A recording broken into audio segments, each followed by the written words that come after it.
السلام علیکم ورحمۃ اللہ وبرکاتہ۔ حضرات،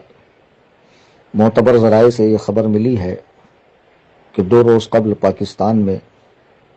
حضرت مولانا آصف اشرف جلالی صاحب زیدہ مجدہو کو گرفتار کیا گیا۔ جب یہ خبر ملی بہت دلی تکلیف ہوئی، دل اداس ہوا، یہ سوچ کر کہ وہ پاکستان جس کے قیام میں علماء اہل سنت نے بے شمار قربانیاں پیش کی اور عوام کو سمجھایا پاکستان کا مطلب کیا، لا الہ الا اللہ،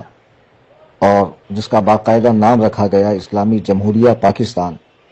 وہاں کی موجودہ حکومت کا یہ عمل انتہائی قابل مذمت ہے اور اس قابل ہے کہ اس کا بھرپور رد کیا جائے۔ بھلا بتائیں کہ جس ملک میں علماء حق کو گرفتار کیا جاتا ہو اور اوباش قسم کے لوگ مسند پر بیٹھے ہوں اور وہ لوگ علماء کا فیصلہ کریں، تو پھر اس سے برے دن اور کیا ہو سکتے ہیں۔ سب لوگ جانتے ہیں کہ مولانا آصف اشرف جلالی صاحب کا جو میٹر ہے وہ لگ بھگ 2-3 ماہ سے گرمایا ہوا ہے۔ وجہ اس کی کیا بنی، کچھ ہمارے بھولے بھالے سنی بھائی بھی اور پیران کرام بھی، علماء کرام بھی ان کی مخالفت میں اتر گئے بغیر انجام کی پرواہ کیے اور یہ سوچے بغیر کہ آگے اس کی زد کہاں تک جائے گی اور اس سے کس کو خوشی حاصل ہوں گی۔ حضرات، پاکستان میں کچھ روز قبل ایک خاتون نے ایک ٹی وی پر کے چینل پر انٹرویو دیتے ہوئے حضرت سیدنا ابو بکر صدیق رضی اللہ تعالی عنہ و ارضاہ عنا کو ظالم کہا۔ تو جب اس نے یہ خباثتیں بکی تو آج جو لوگ مخالفت میں اترے ہوئے ہیں ان لوگوں نے اس وقت کیا رد عمل ظاہر کیا، اس کی مخالفت میں کون سا کام کیا، ذرا وہ بتائیں گے۔ جوابی کارروائی کے طور پر، عمل کے رد عمل کے طور پر، جواب الجواب کے طور پر مولانا آصف اشرف جلالی صاحب نے اس خاتون کو جواب دیتے ہوئے کہ جس مسئلے میں تم حضرت سیدنا ابو بکر صدیق رضی اللہ تعالیٰ عنہ کو خاطی اور ظالم کہہ رہی ہو، کہ جو کہ افضل البشر ہیں اور بالاتفاق اہل سنت و جماعت کے نزدیک انبیاء کے بعد سب سے عظیم الشان ذات شخصیت حضرت ابو بکر صدیق رضی اللہ تعالیٰ عنہ کی ہے، جس مسئلے کو لے کر تم بکواس کر رہی ہو اس کے سیاق و سباق سے تم ناواقف ہو، تو بہرحال انہوں نے باغ فدق کی حیثیت کو اہل سنت و جماعت کے 1400 سالہ اجماع سے، نظریے سے، دلائل سے ثابت کیا کہ اس مسئلے میں کیا صورتحال ہے۔ تو دوران گفتگو جب انہوں نے کہا کہ سیدہ فاطمہ ظاہرہ طیبہ طاہرہ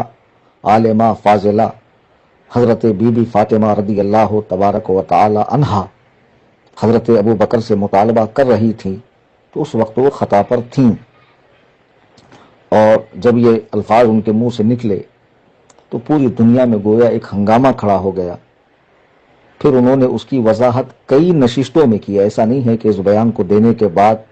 وہ غائب ہو گئے ہوں اور عوام سے نظریں نہ ملائی ہوں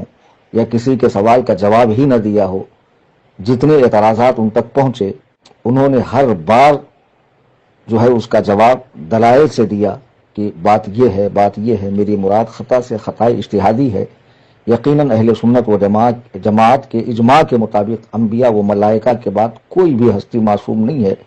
البتہ بعضوں کو اللہ سبحانہ و تعالیٰ نے محفوظ رکھا ہوا ہے اور ان سے اگر خطا ہو بھی جائے تو وہ ایسی خطا ہے جس میں ثواب ہی ملتا ہے،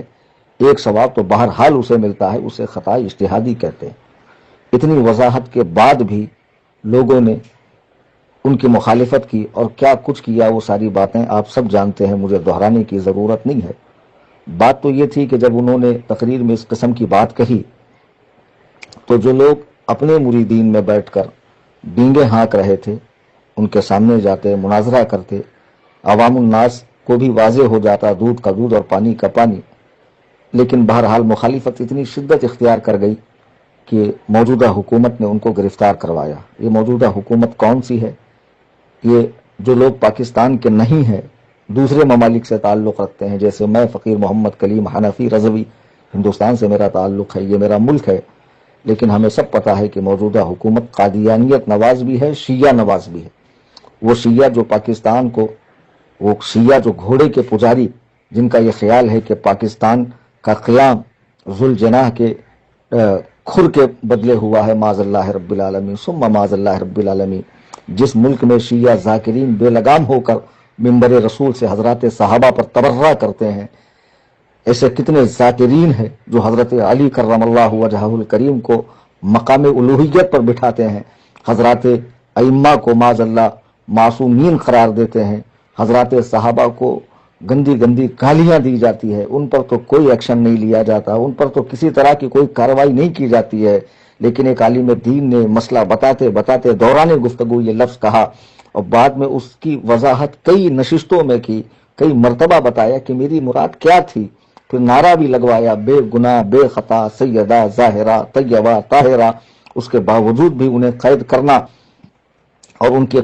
قید ہونے پر جو سنی خوشیاں منا رہے ہیں، ذرا وہ اپنے دل کے جھرونکے میں جھانکے اور اپنے دل سے پوچھے کیا واقعی آصف اشرف جلالی گستاخ اہل بیت ہے؟ تم معمولی باتوں پر لوگوں کو سنیت سے خارج کرو گے، ناسبیت اور خارجیت کے فتوے لگاؤ گے، تو سب سے بڑی فتویٰ فیکٹری تو جناب آپ ہی ہوئے، تو دوسروں کو آپ کیوں کہتے ہیں کہ فلاں جو ہے وہ فتاوے کی فیکٹری ہے؟ نہیں، بالکل ایسا نہیں ہے۔ آپ کو کوئی حق حاصل نہیں ہے کہ آپ کسی سچے محب صحابہ و محب اہل بیت کو معاذ اللہ گستاخ قرار دو۔ یقین جانیے کہ جو بھی اعلیٰ حضرت امام اہل سنت رضی اللہ تعالیٰ عنہ کے دامن سے وابستہ ہوتا ہے، اس کی حاشیہ خیال میں بھی کسی مقدس ہستی کی گستاخی آ نہیں سکتی، چاہے جائے کہ وہ سیدہ ظاہرہ طیبہ طاہرہ حضرت بی بی فاطمہ رضی اللہ تعالیٰ عنہ کی توہین کرے۔ انہوں نے کئی مرتبہ جب اس کی وضاحت کر دی ہے تو پھر ایک ہی بات کو پکڑ کر بیٹھنا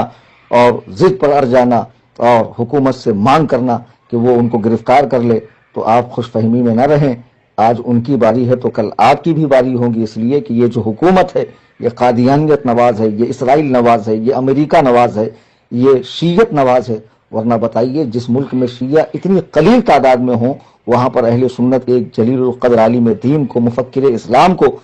پابند سلاسل کیا جاتا ہے، حوالہ زندہ کیا جاتا ہے، اور لوگ خوشیاں منا رہے ہیں۔ آپ کو شرم آنی چاہیے کہ جن شیعہ ذاکرین نے منبروں سے حضرات صحابہ کو گالیاں دی ہیں،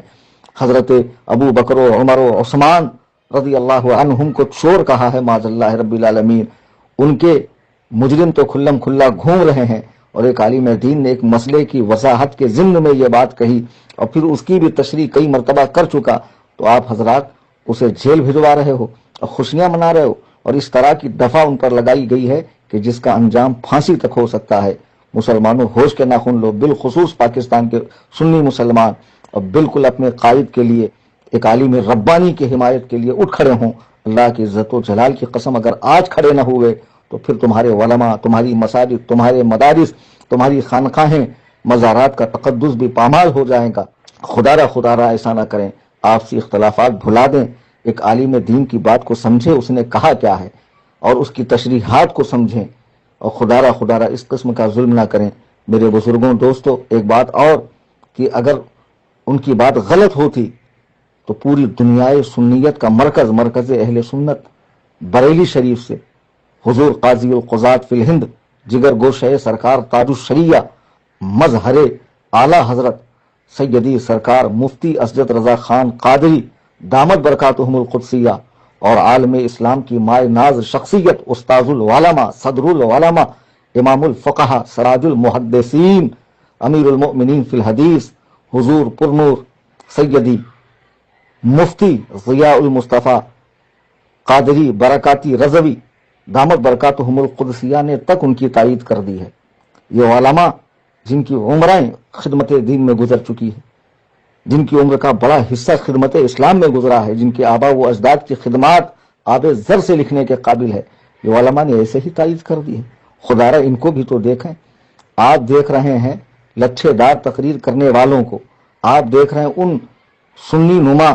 تفضیلی مولویوں کو کہ جنہوں نے اپنے بیان میں اماں عائشہ صدیقہ کو خاطی کہا، حضرت امیر معاویہ پر لعن طعن کیا۔ آپ ان کو نہ دیکھیں، ان کو دیکھیں کہ جن کی خدمات اسلام میں کس قدر ہیں، کہ جن کے شاگردوں کا حلقہ دنیا کے کونے کونے کے اندر پھیلا ہوا ہے۔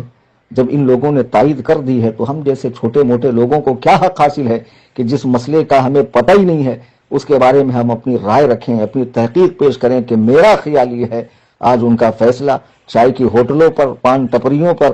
گلی اور چوراہے میں کیا جا رہا ہے۔